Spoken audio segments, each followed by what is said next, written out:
Assalamualaikum warahmatullahi wabarakatuh. Kembali bertemu dengan Bapak di channel Bacaan Bersama.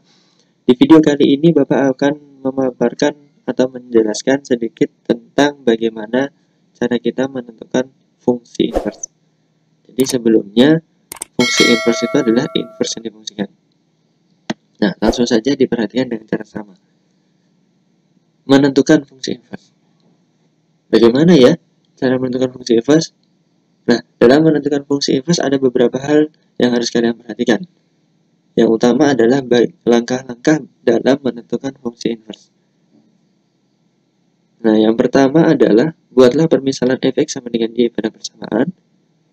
Kemudian, selesaikan persamaan sehingga diperoleh x sebagai fungsi y. Atau x sama dengan f inverse y. Jadi ini bacanya f inverse y ya. Kemudian, ganti variabelnya dengan x pada f inverse y sehingga diperoleh f inverse x sama dengan y sebagai fungsi inverse dari y sama dengan fx. Jadi yang pertama permisalan dulu, fx sama dengan y.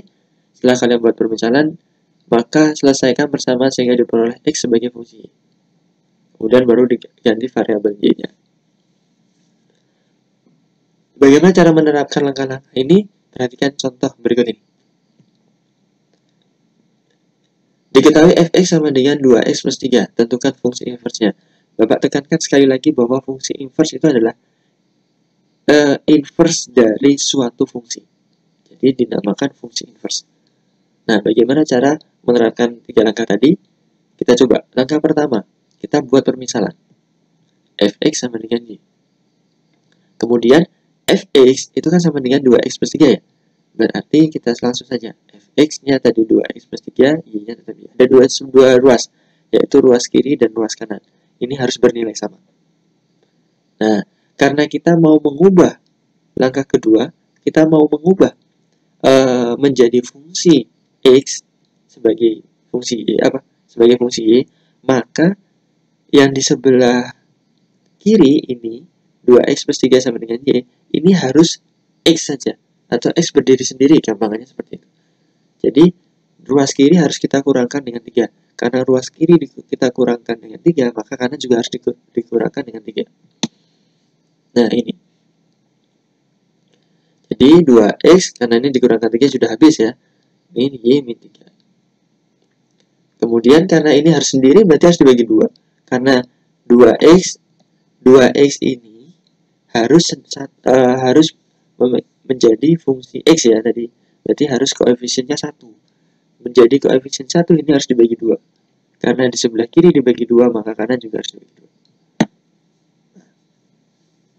Tuh. Ya. Jadi kita sudah dapat menentukan sudah mengubah fungsi ini menjadi fungsi x sebagai fungsi y. Nah, karena x sama dengan f inverse y, maka ya sudah, x adalah f inverse y. Nah, jadi seperti ini. F inverse y sama dengan y min 3/2. Jadi hanya x ini saja yang diganti. Nah, baru masuk ke langkah yang ketiga. Kita ganti y dengan x.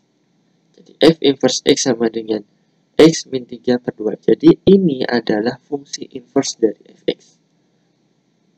Ya, jadi ini adalah fungsi inverse dari fx. Nah, ini kalau kita menerapkan 3 langkah tadi. Nah, Bapak akan berikan cara lain, tetapi tidak jauh, mungkin bisa dikatakan hanya berbeda sedikit dengan langkah yang ini. Perhatikan, masih sama. Bagaimana cara menentukan fungsi inverse-nya? Yang pertama kita buat permisalan dulu, fx sama dengan y, sehingga fungsi menjadi seperti ini. Nah, ini kan tadi kita misalkan fx sama dengan y, ya sudah, fx ini kita ubah menjadi y. Nah, ini. Karena sudah menjadi y, ingat, kita mau mengubah x harus berdiri sendiri, berarti harus dikurangkan 3 semua. Ruas kanan kurangkan 3, ruas kiri juga kurangkan 3, sama. Jadi seperti ini. Ya, karena x harus berkoefisien 1, berarti harus kita bagi 2, kiri juga harus bagi 2. Seperti ini. Nah, kan tadi sudah x sama dengan f inverse y, jadi hanya tinggal diubah aja f inverse y. Nah, karena kita langsung ubah y sama dengan x, kita ubah y-nya menjadi x. Jadi f inverse x sama dengan x min 3/2, sama. Nah, jadi fungsi inverse fx-nya itu adalah ini. F inverse x sama dengan x min 3 per 2. Itu contoh yang pertama. Jadi bebas kalian mau memilih menggunakan cara yang mana, sama saja asalkan harus konsisten. Konsisten menggunakan kedua cara itu. Lanjut, kita masuk contoh yang kedua.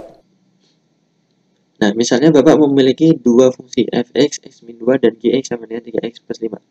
Kita harus menentukan g bundaran f inverse x. Berarti kita harus menentukan fungsi inverse dari g bundaran f. Nah, bagaimana cara menyelesaikannya?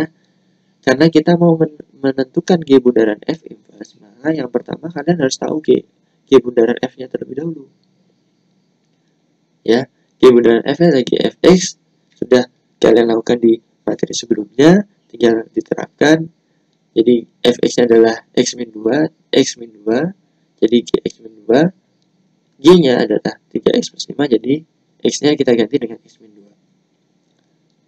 Nah, tinggal dikalikan 3 kali x, 3 kali negatif 2, sama dengan 3x min 6 tambah 5. Sehingga diperoleh g bundaran fx-nya adalah 3x min 1.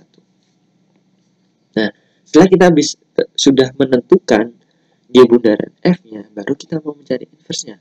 Kalau tadi kan fx yang kita misalkan, kalau ini kita permisal, yang kita misalkan adalah g bundaran f-nya.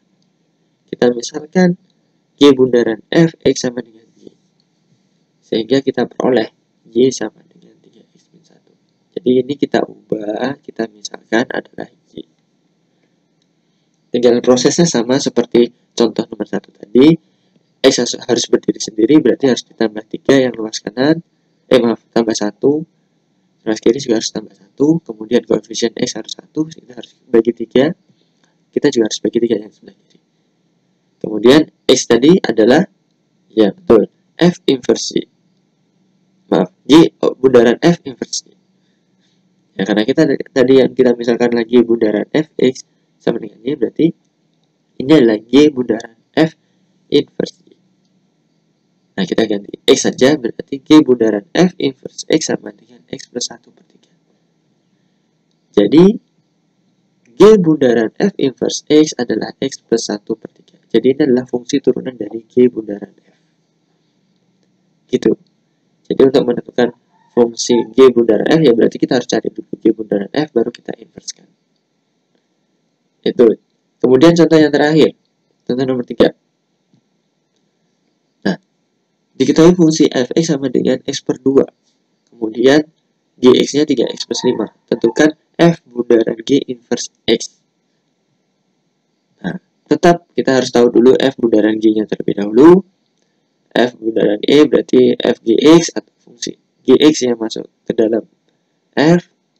Nah, f 3x plus 5 karena fx-nya x per 2 berarti f bundaran g-nya, ya x-nya ini kita ganti dengan 3x plus 5. 3x plus 5 per 2. Karena sudah kita dapatkan f bundaran gx, maka lakukan hal yang sama. Kita misalkan f bundaran gx sama dengan y.